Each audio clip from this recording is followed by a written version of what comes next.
Assalamualaikum warahmatullahi wabarakatuh. Pemirsa channel Nur Petunjuk Kecerdasan, dimanapun pemirsa berada, semoga Allah selalu memberikan rahmat, karunia, dan hidayahnya kepada kita semua agar diberikan kemudahan untuk memahami di dalam mempelajari Quran surat, sehingga kita bisa mengerti makna yang tersirat maupun yang tersurat. Seperti biasa, acara akan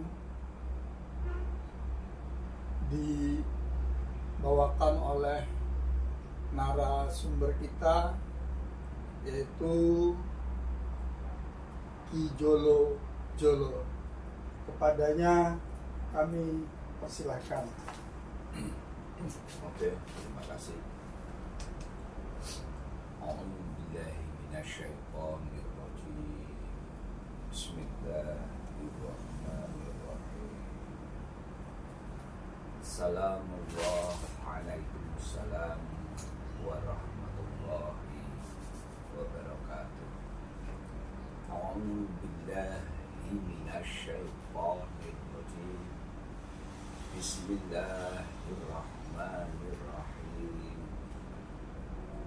Asyhadu an la ilaha illallah wa asyhadu anna Muhammadar Rasulullah. La ilaha illallah. Allahumma sholli ala sayyidina Muhammad wa ala ali sayyidina Muhammad. Walhamdulillahi rabbil alamin. A'udzu billahi minasyaitonir rajim. Bismillahirrahmanirrahim. Qala Allahu ta'ala fil Qur'anil azim bil qail kitabil karim walhamdulillahi rabbil alamin. A'udzu billahi minasyaitonir rajim. Bismillahirrahmanirrahim. Laqad ja'akum rasulun min anfusikum azizun 'alaihi ma 'anittum harisun 'alaikum bil mu'minina raufur rahim. Fa in tawallaw faqul hasbiyallahu la ilaha illa huwa tawakkaltu wa huwa rabbul arsyil 'azim. Raditu billahi rabba wa bil islami dina wa bin muhammadin nabiyya wa rasulah. Rabbi zidni ilma warzuqni fahma waj'alni min ibadika sholihin. Rabbi shrahli sadri wa yassirli amri wahlul 'uqdatam min lisani yafqahu qawli. Subhanaka la ilma lana illa ma 'allamtana innaka antal alimul hakim. Al-ayat. A'udzu billahi minasyaitonir rajim. Bismillahirrahmanirrahim. Ya Allah, ya Tuhan kami, apabila tak tulus jiwaku, maka halangilah hasratku untuk pandai dan mengerti kenyataan ini.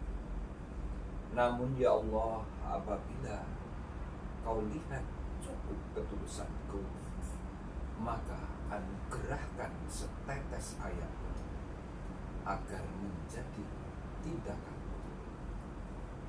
Ya Allah, ya Tuhan kami, di atas kami jadikanlah cahaya, di bawah kami jadikanlah cahaya, di depan kami jadikanlah cahaya, di belakang kami jadikanlah cahaya, di samping kanan kami jadikanlah cahaya, di samping kiri kami jadikanlah cahaya, di dalam diri kami, di jiwa kami, di pemikiran kami, di perasaan kami, di rohani kami, di jasmani kami, di kulit kami, di darah kami, di daging kami, di otot kami, di saraf kami, di tulang kami, di sumsum kami, di cerebellum kami. Jadikanlah semuanya Engkau liputi cahaya Engkau, dan jadikanlah ketetapan seperti tetapnya hukum, nubuah dan risalah dari Engkau yang Maha Pencipta di dalam diri kami. Amin ya rabbal alamin. Terima kasih pemirsa, pada malam ini, kesempatan ini, alhamdulillah kita masih bisa mengetengahkan podcast yang melanjutkan kemarin. Judulnya adalah memaknai dan mengkaji kitab suci. Karena mengapa? Seperti apapun bahwa kita sesungguhnya adalah merupakan ciptaan Allah yang namanya linasi hamba, tapi sekaligus kita juga punya tugas kekhalifan itu sendiri. Dan banyak hal yang terlibat di dalam kekhalifan itu, selain secara jasmania, secara rohaninya, ternyata jiwa kita juga ada. Selain itu, di dalam jiwa kita terkandung 7 lapisan. Di dalam diri kita secara badan, secara jasad, ternyata juga 7 lapisan. Makanya adanya 7 lapisan yang di jasad dan adanya 7 lapisan yang di jiwa ini menjadi sebuah cahaya. Karena sesungguhnya kitab itu pun merupakan cahaya. Karena cahaya itu merupakan kebenaran yang hak dari kandungan yang ada di nubuah dan risalah itu sendiri. Makanya begitu pentingnya, begitu urgensialnya bahwa pemahaman kita terhadap pemaknaan Al-Quran dan pemahaman kita terhadap mengkaji apa kandungan makna dan isi yang ada di dalamnya itu merupakan sebuah kewajiban yang harus kita pecahkan di sini, yang harus kita cari jawabannya di sini, karena nanti merupakan sebuah konsekuensi logis dari apa yang kita lakukan selama kekhalifan itu sendiri. Karena kita tidak bisa keluar dari hukum-hukum, kepastian, ketentuan tentang kaidah-kaidah dan norma-norma dari Sang Maha Pencipta itu sendiri. Itulah pemirsa mengapa begitu pentingnya, mengapa begitu mendasarnya bahwa kitab Quran itu betul-betul menjadi urat nadi kita, menjadi aliran darah kita untuk nanti bagaimana kita bisa menjumpai Allah yang sesungguhnya. Itu Mas Kaji, sehingga makanya saya sering bahwa sebetulnya membahas tentang Al-Quran, membahas tentang diri kita itu tidak sesederhana yang selama ini kita lihat, tidak sesederhana yang selama ini mengapa kita melakukan ritual sholat itu sendiri. Karena ternyata sangat banyak hal yang mengakibatkan di situ ada syarat rukun, dan di situ banyak mengandung pengajaran sekaligus pelajaran apa yang harus kita lakukan ternyata sesuai dengan kaidah-kaidah, norma-norma, hukum ketetapan dari Allah itu sendiri. Karena kalau sampai kita nanti melakukan apapun bentuknya ritual, ternyata tidak sesuai dengan hukum-hukum yang ada, dengan hukumnya Allah, maka kita menjadi orang yang sangat merugi. Dan bahkan yang paling ekstrim nanti kita menjadi orang yang tersesat dari jalannya. Itu Mas Kaji, makanya kita selalu mengetengahkan bagaimana ayat suci Al-Quran itu kita ketengahkan dengan fair, kita ketengahkan dengan menyeluruh, kita ketengahkan dengan pemahaman yang holy, artinya pemahaman yang universe, menyeluruh, tidak ada yang kita sembunyikan, tidak ada yang kita tutupi, dan tidak ada yang kita simpangkan, tapi kita berusaha mengetengahkan apa adanya real sesuai dengan hukum-hukum ketentuan itu sendiri. Itu Mas Kaji. Makanya saya cenderung kalau membahas Al-Quran adalah ya Al-Quran dengan Al-Quran pembahasannya. Jadi taruhlah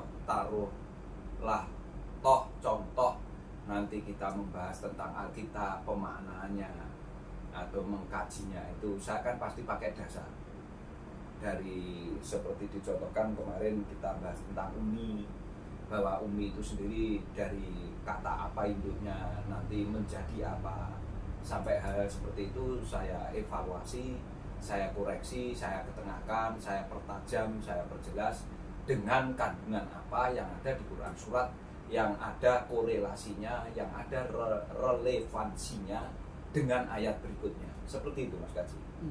Itu karena kami tidak ingin nanti ada pembiasan atau nanti ada penerjemahan yang terlewatkan atau terlepas dari aslinya itu. Nah, tujuan kami sebetulnya di sana Mas Kaji. Jadi saya harapkan nanti pemirsa bisa memahami itu, pemirsa bisa menelusuri hukum-hukum itu, dan pemirsa juga sedikit banyak akhirnya memahami dan mengetahui dengan pengetahuan ilmunya, menggunakan rasio logika kecerdasannya itu berjalan. Karena nanti akan selalu berpikir dan bahkan mau membuka Al-Quran itu sendiri, mencari apa ya toh yang disampaikan Ki Jolo-Jolo ini benar-benar sungguh-sungguh Al-Quranul Karim, gitu Mas Kaji.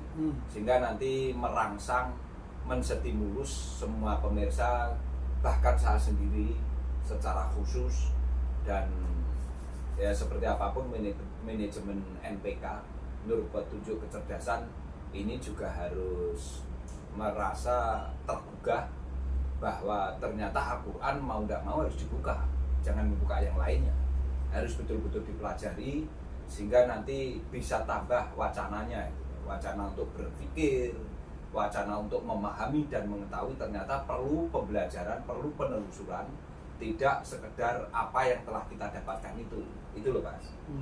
Makanya kita akan selalu belajar ke sana, mencari itu, sehingga nanti akan ketemu titik tengah bahwa ternyata begitu pentingnya Al-Quran itu dalam kehidupan kita. Karena sesungguhnya itu, sedangkan nanti ternyata dalam hidup kamu berkeluarga, kamu bermasyarakat, kamu juga berolahraga atau apapun bentuknya, itu nanti sesungguhnya akan mengikuti selama dengan betul-betul fokus terhadap Al-Quran itu. Karena pasti itu nanti kan istilahnya jenengan tahu dan fokus bahwa hidupmu sesungguhnya kan di situ gitu. Sehingga nanti yang lainnya tuh mengikuti dengan apa yang kamu lakukan setiap hari. Itu yang kami harapkan. Itu pemirsa, makanya saya sangat berharap sekali jenengan itu nanti juga ikut membuka Al-Quran sedikit banyak. Coba ini kok mengapa penerjemahannya atau mengapa pemahaman apa makna yang terkandung di dalamnya kok seperti ini penjelasannya, itu sumbernya dari apa sesungguhnya gitu. Terus mengapa kok ternyata perbedaan ada terjadi perbedaan, itu panjenengan koreksi, panjenengan evaluasi, tapi bukan untuk ditandingkan, tapi dievaluasi dan dikoreksi sesungguhnya yang merupakan ayat pembenaran mana, yang merupakan ayat kebenaran mana.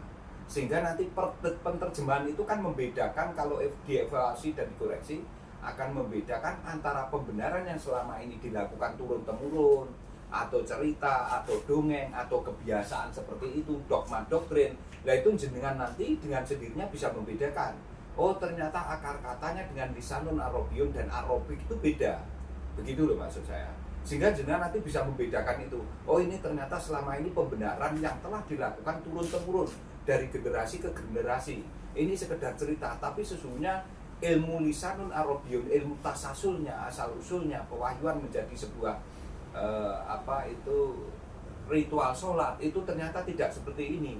Oh ternyata di sini dan dijelaskan, dipertajam, dipertegas dari ayat ini. Nah, nanti panjenengan akan pinter seperti itu, akan tahu bahwa sesungguhnya ayat ini dengan ini saling mempertajam, saling menjelaskan, saling memberikan istilahnya mutasabihat itu saling mendukung gitu.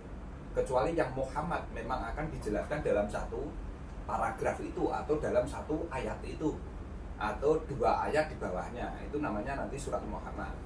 Itu karena seperti apapun kenyataannya Al-Quran itu turunnya ada yang di Mekah, di Makkiyah, sama ada yang di Madaniyah, Madinah itu. Kalau Mekah itu Al-Mukarramah, Madaniyah itu Al-Munawwarah. Karena Mekah itu memang berbeda, di sana banyak perbedaan. Tapi kalau di Madinahnya orang yang sudah bercahaya semua. Dari kata-kata al-munawar, dari kata-kata nur sesungguhnya itu menjadi munawwarah. Kalau Mekah al-mukarramah itu dari kata-kata al-karim untuk membedakan bahwa negeri-negeri yang lain berbeda dengan negeri yang di Mekah itu sendiri. Itu Mas Kaji ya. Sekarang masuk ke surat Al-Baqarah ayat 6 dan 7.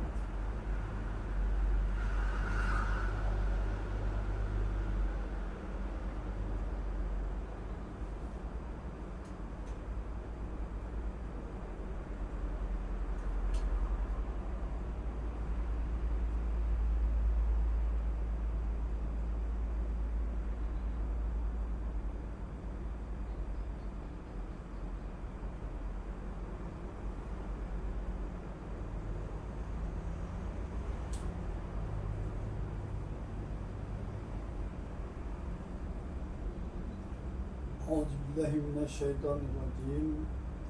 Bismillahirrahmanirrahim.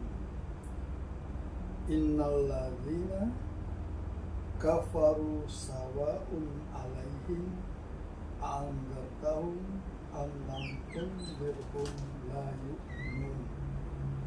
Khatamallahu ala qulubihim wa ala sam'ihim wa ala absarihim risawatu walahum adzabun adzim. Sesungguhnya orang-orang kafir sama saja bagi mereka, engkau beri peringatan atau tidak engkau beri peringatan, mereka tidak beriman. Allah telah mengunci hati dan pendengaran mereka, penglihatan mereka telah tertutup, dan mereka akan mendapat azab yang berat. Itu yang surat Al-Baqarah ayat 6 sama 7 Mas Yasi. Makanya di sini dijelaskan innal ladzina kafaru sawa'un 'alaihim a'andartahum am lam tundirhum la yu'minun. Jadi sawa'un itu dari kata-kata sam'an sebetulnya Mas. Jadi memang pendengarannya peka. Sekalipun sesungguhnya secara instrumen telinganya bisa mendengarkan apa yang telah dipaparkan, apa yang telah disampaikan itu. Tapi hatinya yang menolak karena banyak kepentingan di dalam dirinya itu. Itu Mas. Artinya begini. Dia punya banyak konsep dan kepentingan di dalam dirinya, sehingga kedatangan Al-Quran itu diprakting, kalau istilahnya orang Jawa gitu, diprekkan itu tahu. Jadi dia tidak sama sekali tidak menggubris, sama sekali tidak akan dia gunakan Al-Quran itu, ya dianggap Al-Quran ki opo gitu loh. Caranya menyepelekan sekali gitu loh Mas. Jadi tidak menganggap kehadiran Al-Quran itu sebagai petunjuk dia gitu. Bahwa petunjuk dia ya selama ini, yang selama ini sudah saya pakai, dan selama ini nyatanya seluruh turun-turunan saya, kakek nenek saya, dan seluruh lingkungan yang ada di sekeliling saya seperti itu, kok Al-Quran datang-datang mau membedain ini apa? Karena dianggap sesuatu yang baru ini belum tentu kebenaran gitu. Dia tidak yakin dengan adanya kebenaran yang datang baru-baru gitu loh Mas. Karena memang Al-Quran itu kenyataannya kan datangnya terakhir Mas. Iya enggak? Karena kalau kita melihat sejarah penurunan ya Mas ya, dari kisah bahwa agama pertama itu kan agama Samawi namanya. Artinya Samawi sesungguhnya kan ya agama begini. Agama itu kan turunan. Agama itu kan sebuah aturan sebetulnya Mas. Lah aturan itu akan tercipta dari sebuah peradaban manusia yang ada di situ Mas. Itu loh maksudnya. Sehingga aturan itu kan munculnya dari buah pemikiran orang-orang yang sudah pinter dan pandai saat itu. Makanya dia mengetengahkan aturan yang untuk saling membatasi. Aturan apa yang membuat sebuah peradaban itu nanti menjadi lebih beradab gitu loh. Artinya mengapa? Akan ada perubahan, akan ada kemajuan. Yang itu kan menuntut harus ada aturan. Karena kalau tidak ada aturan, nanti seperti apa kehidupan itu? Maksudnya gitu loh Mas. Lah, sesungguhnya aturan itu kan turunnya dari buah ide, pemikiran. Jadi menelusuri apa yang ada dengan alam semesta itu, gitu loh Mas. Sehingga nanti biar dengan adanya aturan itu hidupnya lebih nyaman, lebih mudah, tidak saling ngawur gitu loh Mas. Itu sesungguhnya sebetulnya seperti itu. Jadi mengapa dikatakan agama langit jangan diterjemahkan dari langit itu? Sebetulnya aturan itu, karena agama itu kan sama dengan aturan. Aturan itu munculnya dari ide-ide orang yang telah pemikirannya pinter, atau orang yang telah menggunakan kecerdasan akalnya dan menggunakan logikanya untuk mengatur sehingga nanti kehidupan di lingkungan itu menjadi sebuah peradaban yang lebih tinggi. Maksudnya seperti itu gitu. Sampai sekarang pun seperti itu apa enggak? Iya, kan berarti seperti apapun tetap semua orang lahirnya sebuah aturan, undang-undang, GBHN itu kan sebenarnya dari buah pemikiran orang-orang yang cendekia itu. Itulah Mas. Tapi jangan lupa bahwa sesungguhnya orang-orang cendekia itu termasuk orang yang ditunggangi oleh akal pikirannya itu, atau dia bisa mengendalikan akal pikirannya itu untuk memikirkan aturan yang paling baik untuk peradabannya itu. Kesana deh arahnya. Itu sebetulnya seperti itu. Awal mula mengapa turunnya kok dikatakan agama samawi dari langit itu ya munculnya aturan, munculnya apapun yang berkaitan dengan peradaban yang ada di situ. Biar dia mencapai sebuah prinsipnya mencapai lebih baik sehingga dia akan memeras daya pikirnya itu untuk menemukan ilmu yang termutakhir, ilmu yang terbaik di antara semua orang yang ada di situ. Nah biasanya orang-orang yang cerdas, pintar menggunakan akal pikirannya itu nanti dijadikan pemimpin atau nanti dijadikan apa istilahnya selain raja, kaisar, atau itulah maksudnya ke arah sana. Tapi kadangkala kalau nanti beliau-beliau itu dijadikan sebuah pemimpin, ternyata ada kedatangan Al-Quran ini, dia tidak mau melepaskan kepemimpinannya itu. Karena kan mengapa? Wow, memimpin itu sangat enak kok. Karena diberi apapun yang bentuknya apa ya, persembahan, materi atau apa. Secara logika masuk enggak itu Mas? Kan biasanya logik. Pasti gitu Mas. Sangat logik. Itu loh. Makanya orang-orang pinter gini aja lah, nyuwun sewu. Tapi ini yang disampaikan boleh enggak? Ya udah, pokoknya contohnya gitu aja Mas ya. Jenengan nanti bisa menyontohkan sendiri dalam kehidupanmu yang ada di sekelilingmu. Itu kan kadangkala sebuah kepengurusan, ini contoh yang kecil aja lah. Dalam sebuah kepengurusan apapun bentuknya, kalau sudah menjadi yayasan yang besar, maka pemimpin-pemimpin sampai tua itu kadangkala digeser dengan generasi mudanya tidak mau. Dia akan mempertahankan status quo-nya. Nah itu yang tidak boleh sebetulnya. Karena memang status quo itu mengarahnya DE koyo-koyo Gusti Allah. Akhirnya seperti itu Mas. Nah itulah benang merah yang sangat tipis Mas perbedaannya. Dia kan memang sepertinya tidak merasa bahwa dia itu dianggap koyo Tuhan, tapi sesungguhnya dia sendiri menuhankan dirinya itu gitu loh. Lah itulah bahayanya sebetulnya. Mengapa di Al-Quran itu sangat jelas sekali, kamu jangan seperti itu. Jadi seperti apapun, menangkan Al-Quran itu sebagai cahayamu, sebagai al-hakmu, sehingga jenengan nanti betul-betul bisa melakukan apapun itu dasarnya dari Al-Quran, bukan dasarnya dari kekuasaanmu, bukan dasarnya karena kamu sejak awal sudah diakui kepandaianmu, bukan itu gitu loh Mas maksudnya. Clear ya di sini ya. Di sini menegaskan seperti itu Mas sebetulnya. Jadi seperti apapun kepinteranmu, seperti apapun kamu itu diakui oleh seluruh manusia di sekeliling situ. Kalau bukan Quran ya jangan. Ya, kalau di Quran kan sudah jelas itu digambarkannya sosok Fir'aun. Ya. Jadi yang namanya Fir'aun tuh ya sudah orang yang serakah, orang yang mau berkuasa selamanya. Iya. Orang, ya sosok Fir'aun itulah. Dan sekarang ya bahasa kita Fir'aun berkeliaran dari yang kelas semut Fir'aun Ya, sampai kelas teri sampai kelas kakap lah istilahnya. Nah, kalau bahasanya gini kan, di dalam komunitas semut mesti ada raja semut. Betul. Di dalam komunitas ayam ada raja ayam. Iya, Di iya. dalam komunitas macan ada raja macan. Komunitas ular juga begitu. Tapi masing-masing raja itu kalah sama Gusti Allah, wes gitu aja. otomatis. Maksudnya gitu. Nah, artinya Quran kan sebetulnya menerangkan itu, Mas. Ya. Seperti apapun kamu di sekeliling manusia sebagai raja, eling lho ya, awakmu enek sing rajahi, awakmu ki sik tetep hamba, awakmu sik tetep linasi. Sebutanmu pol-pole khalifah.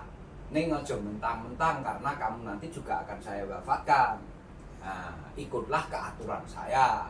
Maksudnya Allah seperti itu. Karena mengapa? Aturan saya itu tidak akan ada siksa, tidak akan ada neraka, tidak akan ada surga. Tapi konsekuensi logis di situ saya menempelkan sebuah hukum ketetapan namanya kausalitas atau sunatullah itu. Ya. Kalau kamu itu melakukan A, maka A plus akan kamu dapatkan, gitu loh Mas maksudnya. Ya. Artinya kan Allah sebetulnya tidak apa Mas ya, gak nyiksa sebetulnya. Ya salahmu dhewe ae wong wis tak omongi kok. Kowe aja melakukan A lho ya. Karena hasilnya A engko A plus, itu pasti mbok jupuk. Gak mungkin kowe nglakoni A nanti tak kei C. Paham maksud saya ke sana loh. Itu maksudnya itu Mas. Konsekuensi logis kamu berhubungan badan itu punya anak. Nah, Tapi kalau kamu melanggar aturan berarti di luar nikah. Kalau kamu mengikuti aturan berarti dalam aturan Tuhan, dalam aturan Allah karena menikah. ya, Ada rukun syaratnya menikah. ya, Anak otomatis anakmu. ya. Yang kamu nikahi juga istrimu, Ya. suamimu. Tapi begitu itu kamu pakai hukum hewan, ya sudah, kamu Jadi anak hewan. hewan Ya itu udah, bukan anak manusia sekalipun Iya. wujudnya. manusia. Ya, karena hukum manusianya tidak dipakai. Ya, betul. Berarti hukum manusia itu sesungguhnya dari Sang Pencipta. Itu sudah sederhana aja kok sebetulnya. Berarti di mana manusia bisa memanusiakan manusia, itu sesungguhnya dia mengenal Tuhannya. Itu Dan itu sesungguhnya. tidak harus beragama, Iya, wis nek iku wis, karena tapi kembali ya, dari awal bahwa kitabullah itu dari awal sampai akhir dan ditutup oleh kenabian dan kerasulan Ahmad menjadi Muhammad itu untuk manusia. iya untuk linasi. Tidak ada spesifik untuk siapa, tidak ada. Tapi untuk linasi, untuk seorang hamba. Berarti linasi dan hamba kan tetap khalifah Mas namanya. Otomatis. Nah itu maksudnya. Berarti kan tidak mengenal siapapun Tidak bentuknya. mengenal siapapun Itu. dari manapun suku Nah, apapun. Lah sedangkan orang bisa menjudge statusmu ini, statusmu itu kan orang Mas. Orang. Ya itu. Itu pemirsa, jadi kita mengapa sesungguhnya yang dikatakan rahmatan lil alamin universe di situ itu. Jadi jenengan jangan sekali-kali ngomong itu gini, sudahlah. Kita lihat aja lebih arif bijaksana mana dan lebih baik mana, ndak usah ngejudge. Ya. Itu. Karena bisa dilihat dari sikapnya itu terhadap lingkungan maupun terhadap siapapun bentuknya. Dan pemirsa, untuk ngaji sampai di video ini, untuk yang baru melihat, yang tidak nyambung, pasti tonton dulu video-video berikutnya. Kami tidak mendoktrin dan bukan dogma, karena yang kami sampaikan ini adalah Al-Quran menurut apa yang kami dapatkan dari guru-guru kami, yang itu kami yakini kebenarannya, bukan pembenaran, karena sudah termaktub dalam Quran surat. Jadi kalau mau membantah, silahkan tunjukkan Quran suratnya, betul. Bukan yang lain. Ya, yang betul bisa. Oke, itu betul sekali apa yang telah ditegaskan sama Mas Kaji tadi, bahwa sesungguhnya panjenengan itu kalau versus Al-Quran, ya ketengahkan Al-Quran yang memang versusnya ini gitu. Artinya salah itu Ted atau kijolo-jolo kok gitu, karena di Al-Quran itu ada Al-Quran ini gitu. Di Quran surat ini seperti ini keterangannya, penjelasannya. Lah kamu kok menjelaskan itu? Maksudnya gitu loh Mas. Ya. Sehingga fair kita membicarakan tentang Quran surat. Ya. Itu jangan sekedar dengan dalih-dalih yang macam-macam, saya nggak suka. Ya memang nggak pas kalau saya ngomong gitu. Makanya syaratnya satu. Sebetulnya di lingkungan kita terutama, apalagi saat sekarang, itu tidak kekurangan orang pintar, tidak kekurangan orang cendikiawan.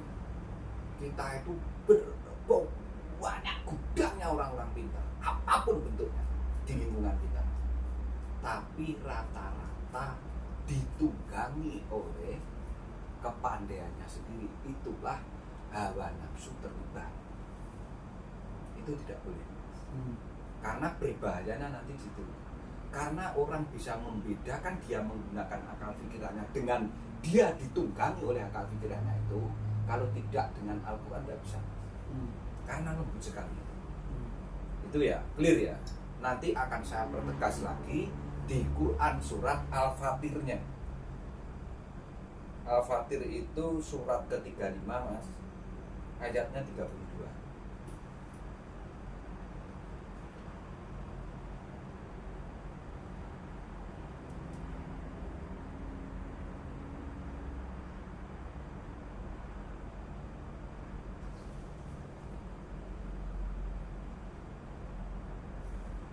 Bismillahirrahmanirrahim. Summa awrasnal kitaba alladzina astofaina min ibadina faminhum zalimun linafsih wa minhum mustasidu wa minhum sabiqun bil khairati biznillahi zalika wal fadlul kabir. Kemudian kitab itu kami wariskan kepada orang-orang yang kami pilih di antara hamba-hamba kami.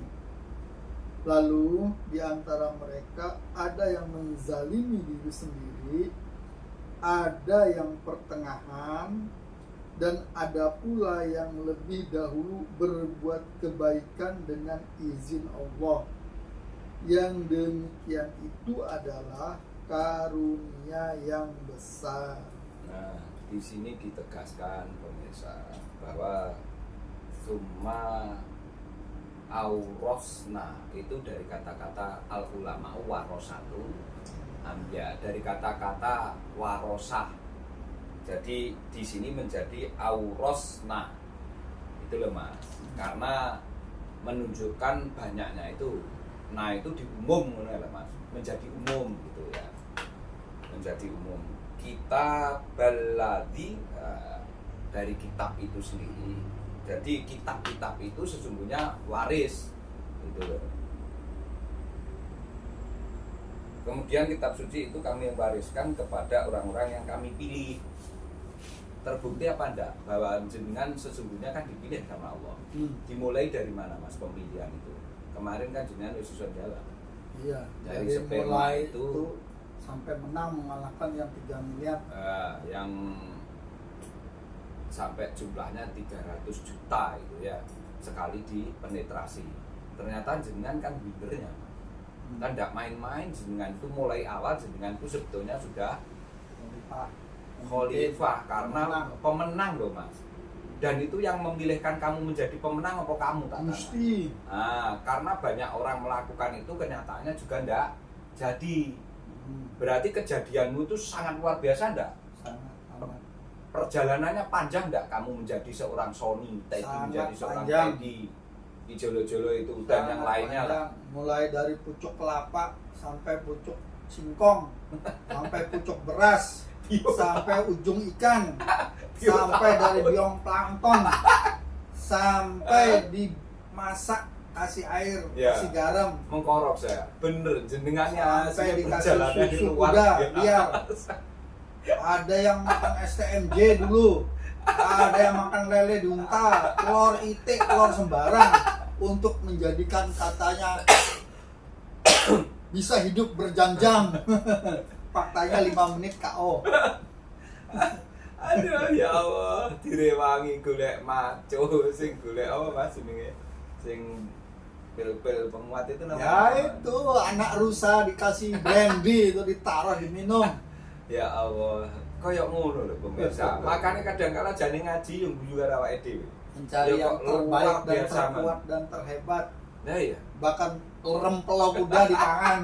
Aduh, Rempelo kuda liar. darah kobra wis sudah lah. Darah Itu kobra. kan pengen membuktikan bahwa dirinya itu superior gitu loh. Terakhir hati semut merah. Ya Allah, ya Allah. Iku jenengan gini loh pemirsa. Coba sekali tempo kita berpikir dari hal yang sederhana aja. Jadi nanti kita seperti Isa ibnu Maryam, Isa al-Masih itu, anaknya Maria. Itu dari buayan pun kan sudah bisa ngomong, Mas. Jadi kamu tuh coba latihan berpikir dari hal-hal yang sepele itu, dari hal-hal yang kecil saja lah. Nggak usah sing mau macam-macam pengen iso integral, pengen iso. Sudahlah, berpikir dari hal yang kecil yang ada di sekelilingmu, hal-hal yang sepele aja. Nanti akan bisa memecahkan hal-hal yang rumit.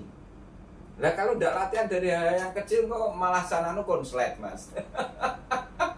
Di video kami sebelumnya, untuk mengikuti video Nur Petunjuk Kesetaraan syaratnya satu, jangan membeo. Kalau membeo nanti begitu orang kur ketukuk, Ngetono. bunyinya nanti gitu juga. Tapi kita disuruh berpikir, gunakan akal pikir. Karena kalau kita tidak menggunakan akal pikir, kita sama dengan an'am. Ya udah itu aja. Kenapa dikasih al? Kalau Baqarah kan sapi. Ya. Kenapa jadi pakai al-Baqarah tuh? Ya, karena kamu sudah menggunakan afalnya, kamu menggunakan akal pikiranmu itu. Nah, Dan kamu mengetahui ilmu taksasulnya itu, itulah afal sebetulnya, itulah yang berkaitan dengan alif lam ta'rif, ke sana larinya. makanya kalau tidak, kamu nanti seperti sapi-sapi yang tersesat. Kalau Bukan sudah domba. gemuk dibeleh. Bukan domba Iya. lagi, tapi sapi, bayangkan. Kalau sudah gemuk, kalau sapi karuan, begitu dibeleh, disembelih, dagingnya bisa dimakan. Kalau orang mau yang bagaimanapun, kalau disembelih kan nggak bisa. Ya nggak bisa, Mas. Diopeni, ya kangelan, apalagi kalau sudah tua kewut gitu. Jadi Black Arab. sesungguhnya memaknai Al-Quran itu harus banyak mengkaji. Artinya mengkaji jenengan berarti kan harus banyak sinau belajar tentang Al-Quran itu, Mas. Tidak sekedar jenengan cangking ngalor ngidul buat delen yang lemari, kan kapan nggak kamu mengkajinya gitu. Bukan ngaji loh ya, tapi Sederhana. mengkaji. Sederhananya begini pemirsa, kalau kita mau menggunakan sedikit saja kecerdasan dari ngaji kita selama ini, Ya. bagaimana ketika Ibrahim melihat bulan, oh ini Tuhanku, begitu Ya. tenggelam ini bukan. Begitu melihat bintang, oh ini Tuhanku, begitu tenggelam bukan. Begitu melihat matahari, oh ini Tuhanku, begitu tenggelam bukan. Aku tidak suka yang tenggelam. Berarti kan dia menggunakan akal pikir. Nah, coba sih tiru sedikit aja kecerdasannya Ibrahim, kelojikan dia berpikir. Nanti kecerdasan. Nah, jadi ketika kita sudah mulai melakukan hal-hal yang kecil aja, Ya. ketika tadi Ki Jolo mengungkap bahwa kamu dari awal sudah jadi pemenang, ya kita pikirkan ketika kita ini masih sekumpulan sperma, dan itu hanya bisa kita sadari dan kita pahami ketika kita ngaji Quran dengan kecerdasan.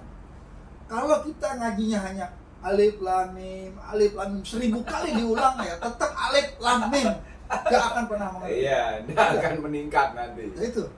Tapi ketika kita mendengar cerita, oh kok bisa begitu ya Ibrahim? Coba sih kamu juga keluar lihat bintang, lihat bulan, lihat matahari.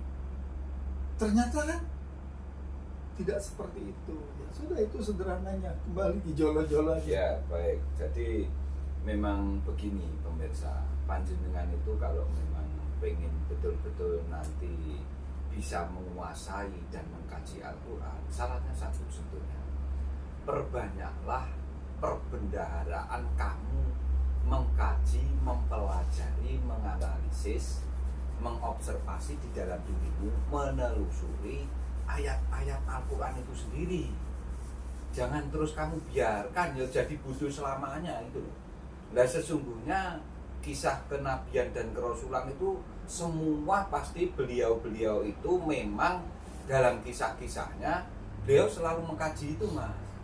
Jadi tidak pernah beliau itu lupa dengan kajian yang berkaitan dengan pewahyuan itu sendiri. Makanya Panjenengan Pirsani ya begini, sesungguhnya dari seluruh kenabian dan kerasulan dia kan juga mengalami berkeluarga. Saat mengalami berkeluarga, di situ ada peradaban, berarti dia juga bertetangga. Dia juga punya anak istri, punya tanggung jawab ke sana arahnya. Nyuwun sewu, apakah terus beliau itu tidak bekerja? Tidak. Beliau juga punya masing-masing latar belakang, beliau profesional, pekerjaannya di mana. Tapi nyuwun sewu, kerasulan dan kenabian itu bukan merupakan status pekerjaan. Murni bahwa itu pengangkatan karena datangnya pewahyuan, nubuah dan risalah itu. Ya ora enek bayarannya. Satu itu yang perlu kita garis bawahi. Karena mulai awal orang akan carut marut menerjemahkan tentang itu. Itu. Akhirnya pendai, pendakwah atau kiai dibayar akhirnya. Selama itu karena kejadiannya seperti itu, dan itu pure fair seluruh dunia seperti itu. Akhirnya kan itu sebetulnya sebuah pembenaran menjadi kebenaran. Karena setiap hari adanya betul seperti itu. Padahal harusnya tidak.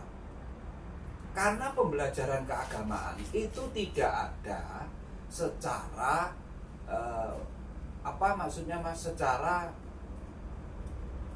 pendidikan formalnya. Gitu loh. Makanya tidak ada namanya kenabian kerasulan dalam kisah. Dia belajar ke sana, dia belajar, tidak ada. Dan tidak pernah ada ceritanya kenabian kerasulan itu belajar. Tidak ada. Tapi setelah itu karena berkaitan dengan alfabet, berkaitan dengan ada di setiap kurun masa generasi itu ada kultur masing-masing, dia terlahir dari mana, untuk belajar ABC alfabet, terus dia harus berhitung 1 sampai 9 sehingga bisa memecahkan persoalan yang berkaitan dengan matematika, dengan ekonomi. Itulah ada pendidikannya. Itulah. Tapi kalau keagamaan itu sebetulnya tidak ada sistem kependidikannya. Kalau nanti sistem kependidikan mengarah ke psikologi atau mengarah ke pendidikan moral Pancasilanya, ya, karena berkaitan dengan moral. Moral itu sesungguhnya berkaitan dengan wama arsalnaka ila rahmatan lil alamin. Itu nanti berkaitan dengan tata krama. Monggo. Itu loh. Gimana? Ini saya teringat cerita kakek saya. Iya. Jadi kakek saya itu bilang begini. Gimana? Ini cerita loh ya. Iya, monggo. Cerita kakek saya. Bukan kisah tapi cerita loh ya. Iya. Waktu itu saya masih kecil. Ya. Dia itu kan kebiasaannya kalau pagi sekitar jam habis subuh lah, kira-kira matahari sudah mulai terbit kan ke sawah tuh. ngeliatin sawahnya nyangkul sampai tinggal, dia suka ikut kan cucu-cucunya itu. Nah nanti kira-kira jam 10 apa jam 11 nenek saya datang bawakan makanan di sawah itu kan. Iya, benar. Kita makanlah di sawah itu kan sambil ini nyangkul nyari belut ya kan. Ya betul. Nah Gimana? nanti agak siangan dikit Ya. pulang Ya. azan dia langsung azan asar. Ya. Nah, Nah, itu azan duhur toh, Mas. ya azan duhur. Ya, dulu. Azan duhur. Ya. Nah kira-kira itu nggak lama dia ke sawah lagi Tahu saya. ya Kakek saya juga gitu. sampai asar baru pulang. Ya. Nah setelah itu dari asar itu dia ngajar Ya, di ya. madrasah. Ya. Kebetulan madrasahnya punya sendiri. Ya. Nah sampai maghrib Hmm. yang anak-anak. Nanti dilanjutkan yang agak tua-tua itu setelah maghrib Ya.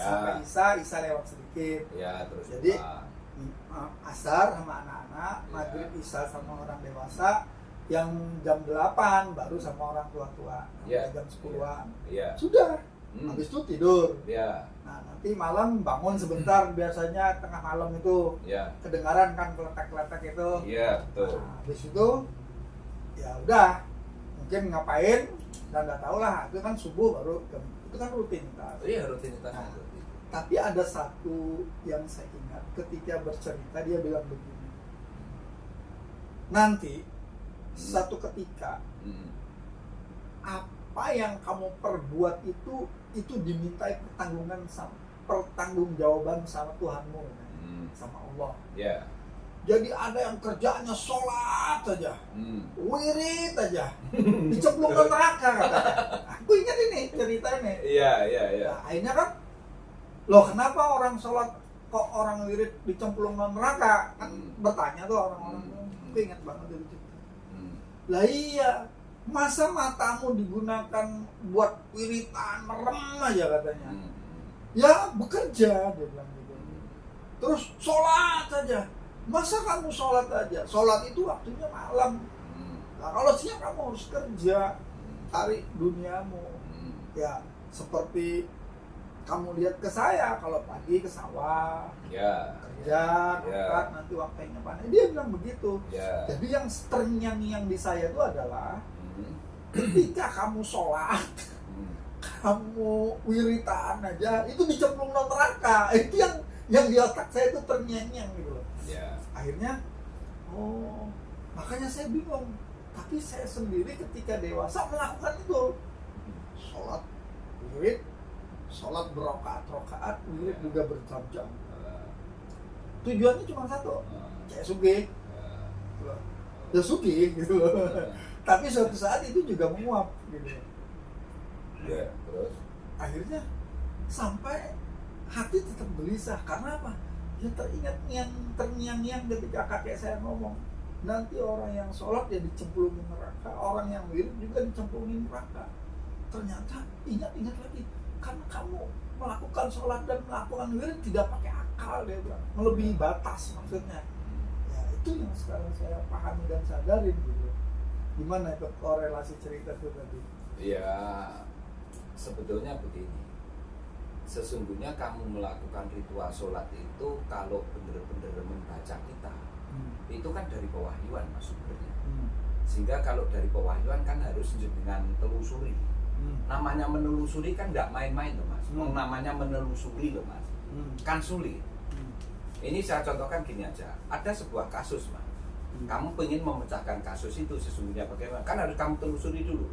Kamu mencari data dengan kasus itu, kamu cari bagaimana, kan sampai nanti ketemu sebuah kesimpulan. Kasus itu sesungguhnya kan sebuah kejadian yang melibatkan satu atau dua orang lebih. Sehingga kan harus kamu pecahkan itu. Karena sesungguhnya nanti pelakunya siapa, terus yang sebagai objek dan subjeknya siapa, kan harus menemukan ke sana. Dan sesungguhnya pewahyuan itu kan memberi garis jelas bahwa jenengan itu kemana arahnya beribadah itu. Makanya di sini kan dijelaskan. Nggak usah gitu, di ayat ini kan ditegaskan tadi. Orang sebelummu itu juga sudah ada yang telah menerima hikmah. Dia mendapatkan petunjuk. menerima rahmat, menerima karunia dan hikmat sekaligus. Tapi ya ada orang yang setengah-setengah. Itu loh Mas, kan dijelaskan tadi. Tapi seperti apapun bahwa Allah itu memberi karunia yang sangat besar kepada dirimu. Makanya di situ bahasanya fadlun, fadil lah, kalau nama orang fadil nanti ya. Fadlun itu karunia itu Mas sebetulnya. Jadi kemanfaatan yang berkelanjutan, terbukti apa yang kamu lakukan di sini nanti ada kemanfaatan setelah dari sini, berarti ke alam keabadian itu loh Mas. Maksudnya karunia itu seperti itu. Jadi ada korelasi yang sangat baik, ada konsekuensi logis, ada relevansi terhadap apa yang kamu lakukan dengan ayat ini gitu loh Mas. Karena akhirnya ayat ini tidak menipu dirimu gitu loh Mas. Sehingga jangan pernah jenengan menyalahkan, loh berarti Gusti Allah nyiksa umatnya. Enggak nyiksa.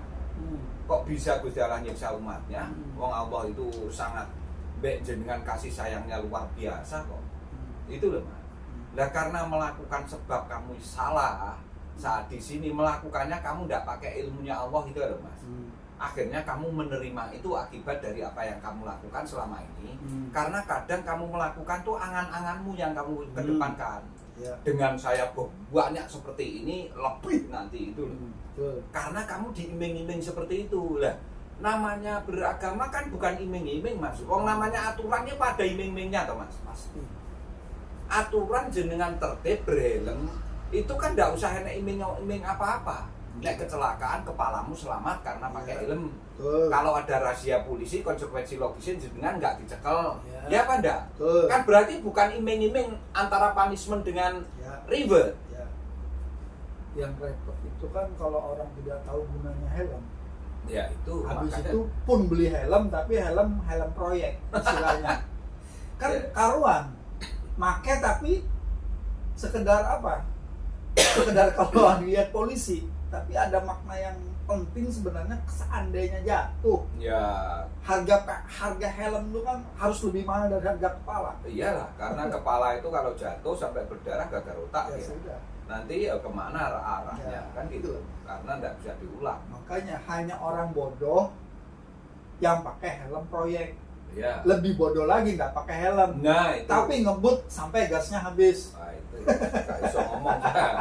Itu lah, ini kan sebuah contoh konkret. Oh iyalah. Artinya bahwa kehidupan itu sampai segila itu gitu loh. Ya. Artinya ke sana arah kita. Itu pemirsa ya. Jadi artinya kita betul-betul mengetengahkan bahwa selama ini apa yang dengan pandang kebanyakan orang melakukan itu bukan sebuah kebenaran. Ya. Tapi pembenaran turun temurun. Ya tradisi yang ada di situ, udah saya ngomong gitu aja. Dan yang utama dan pertama, khusus ini termasuk saya, kalau sholat itu benar-benar yang benar sholatnya, kenal Tuhannya, tahu rukun syaratnya, jangan sekedar menggugurkan kewajiban. Nanti kayak helm tadi itu. Untuk apa Mas? Tidak perlu kalau seperti itu. Itu ya. Ya. Jadi nanti dilanjutkan untuk yang berikutnya Mas. Oke.